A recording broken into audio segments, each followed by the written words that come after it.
So ito na nga guys, i-redeem na natin ngayon kung legit ba yung free load ng ShareIt. So makikita dyan na 20,400 ang aking coins at ang katumbas niya ay 20 pesos 0.4. So i-click mo lang ang redeem ngayon. So makikita mo dyan na may 10 pesos up to 100 pesos ang pwede mong i-redeem sa free load ng ShareIt. At pwede mo rin itong pagkakitaan kung ibibenta mo yung nakuha mong load. I-click mo lang yung napili mong amount.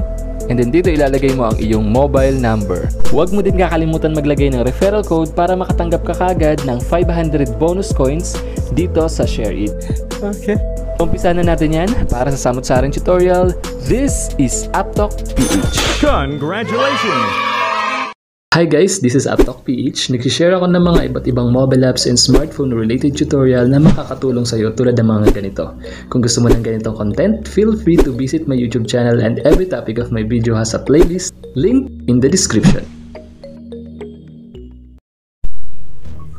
Hey guys, what's up? Another day, another app tutorial. So mga ka-Uptalk, may share na naman ako sa inyo na mobile apps kung saan ay magkakaroon kayo ng free load.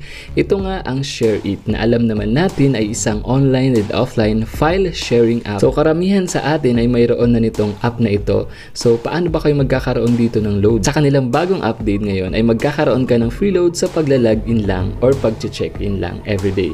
So make sure na meron na kayo nitong ShareIt application and naka-update na ito sa inyong cellphone or mobile phone ngayon. Once na nag-login or nag-open ka na ng iyong ShareIt application, makikita mo sa gilid itong free load. I-click mo lang ito. Ganito makikita nyo once na-click nyo yung free load. So i-click lang yung mag-login para mag-redeem.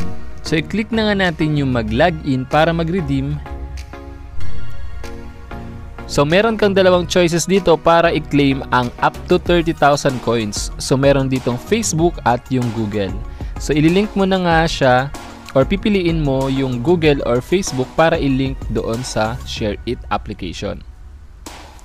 And once na natapos na yung paglilink, meron ka dito matatanggap na 100 coins. So sa paglilink lang may coins ka na agad na makukuha. So ang katumbas niya ay 0.1 centavo, mga ganun, or 0.1 centavo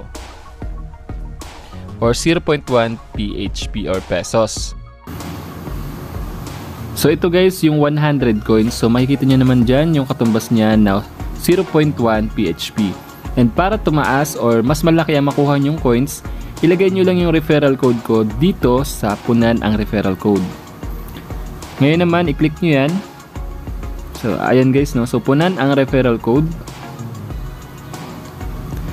So, pinaste ko lang dahil kinapi ko nga yung referral code ko dyan. So, i-click mo yung go para i-confirm. So, once na nakapy mo na at nailagay mo na yan, may matatanggap ka na 500 coins. So, meron na akong 600 coins na katumbas ay 0.6 PHP or pesos. So, ganito lang yung mga gagawin mo dito araw-araw. Make sure na magla-login ka dito araw-araw para hindi na bumalik sa 100 coins ang mariredeem mo. Kasi meron ditong nakalagay dyan sa kanila na pag tumigil ka, magsisimula ka ulit sa simula. Habang tumatagal or yung day 1, day 2, day 3, day 4, tumataas yung makukuha nyong coins dito. At para mas mataas yung makuha nyong coins dito, dapat ang gagawin nyo dito ay mag-invite. Dahil sa totoo lang, sa invite naman talaga, mas malaki ang nakukuhang coins. So ang katumbas ng mga nakukuha mong coins ay ito. So meron dyan 10,000 coins katumbas ng 10 pesos load.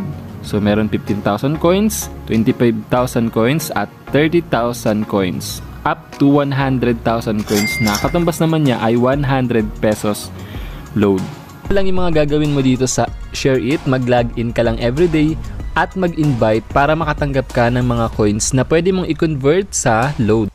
So ayan guys, yung proof na na-redeem at na-receive ko na nga yung na-redeem kong load dito sa ShareIt. So hanggang dito na lang itong video na to. Kung may question and suggestion ka, feel free to comment down below. Para sa samot-saring tutorial, this is Uptalk PH.